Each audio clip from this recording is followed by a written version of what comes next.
Hi everybody! Jack wants to help us with open shut them today. I hope that's okay with you. So are your hands ready? Jack's hands are ready. So here we go. Open shut them, give a little clap, clap, clap. Open shut them, lay them in your lap, lap, lap. Creep them, crawl them, right up to your chin, chin, chin. Open up your little mouth, but do not let them in. Creep them, crawl them, right back down again. Open, shut them. Now our stories begin. All right, Jack, can you say bye-bye? Bye, Jack. Jack's going to go over and Jack's going to sit on the table over here and he's going to watch. He loves story time just like you guys do. So our story that we're going to hear today is The Little Red Hen. And this is the Little Red Hen right here. And the Little Red Hen is a folk tale. Animals can talk in folk tales, so this is a folk tale. So, once there was a little red hen, and she lived in a house with a cat, a dog, and a mouse. Now, little red hen, she did all the work around the house, because that cat, that dog, and that mouse, they never helped her do anything. They never helped her do a lick of work around the house. This cat, she would sit up in a tree every once in a while. She'd stretch and open her eyes and look around. She'd close her eyes back. And she'd go back to napping in that tree. And that dog, he'd be asleep under the tree. And every once in a while, he'd lift his ear up and he'd listen. And he'd put his ear back down and he'd go back to sleep. And that mouse, who lived in a little mouse hole in the house, he would come outside and he would lift his nose up in the air and his little whiskers would twitch as he sniffed the air. And then he would go back in his little mouse hole and he would go back to sleep. Well, one day, the little red hen, she was out sweeping the front yard when she found a teeny tiny grain of wheat. So she asked, "Who will help me plant this wheat?" Now, I need your help with this part. What does a cat say? Meow. Yeah, that's right. A cat says meow. So how do you think a cat would say not I? Yes, very whiny. Not I. Just like that. Meow. Not I. What about a dog? What does a dog say? Woof, woof, woof, woof. Yes, exactly. Now, how would a dog say not I? Not I. He'd sort of gruff it. Not I. And what about a mouse? What does a mouse say? Squeak, squeak, squeak, squeak. So how would a mouse say not I? Not I. Yes.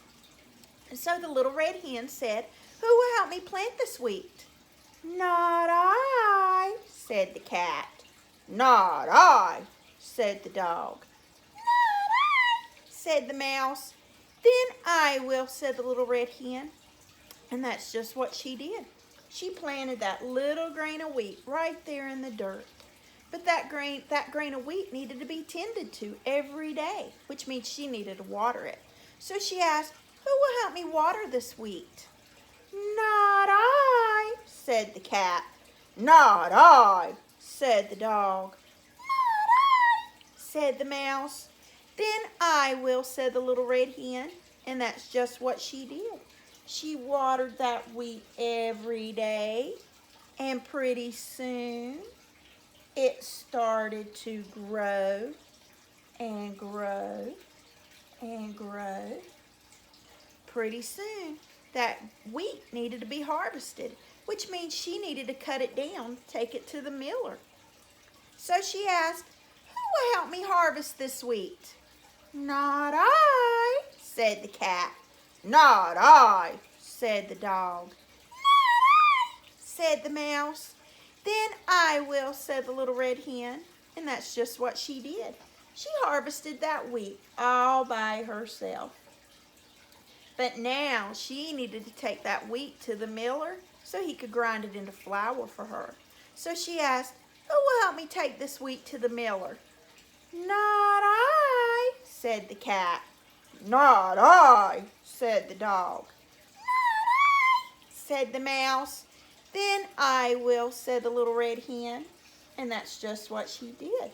She took that wheat to the miller and he ground it into flour. And she brought that flour back home and she thought and she thought and she thought, what could I do with this flour? Finally, she decided that she was going to bake a cake with that flour. So she asked, "Who will help me bake a cake?" "Not I," said the cat. "Not I," said the dog. "Not I," said the mouse. "Then I will," said the little red hen. And that's just what she did. She took that flour and she mixed it with some milk and some eggs. And she put that cake into the oven and shut the oven door. And pretty soon, that cake started to smell delicious. That smell drifted up into that tree, and that cat stuck her nose up in the air. And it drifted under that tree, and that dog stuck his nose up in there. And it drifted into that mouse hole where that mouse came out, and his whiskers just a twitch. The house smelled wonderful. And finally, the cake was ready. So the little red hen took the cake out of the oven, and she asked, "Who will help me eat this cake?" Well, what do you think they said? Do you think they wanted to help her eat it? They did. "Who will help me eat this cake?" So we're going to say, "I will" this time. So who will help me eat this cake? "I will," said the cat. "I will," said the dog. "I will," said the mouse. What do you think little red hen said? "Oh, no, you won't. You didn't help me plant the seed. You didn't help me water it. You didn't help me harvest it or take it to the miller. And you didn't help me bake the cake. So you're not going to help me eat it. I'm going to eat it all by myself." And that's just what she did. And that's the story of the little red hen. And thank you for joining me today. See you later, alligators. Bye-bye.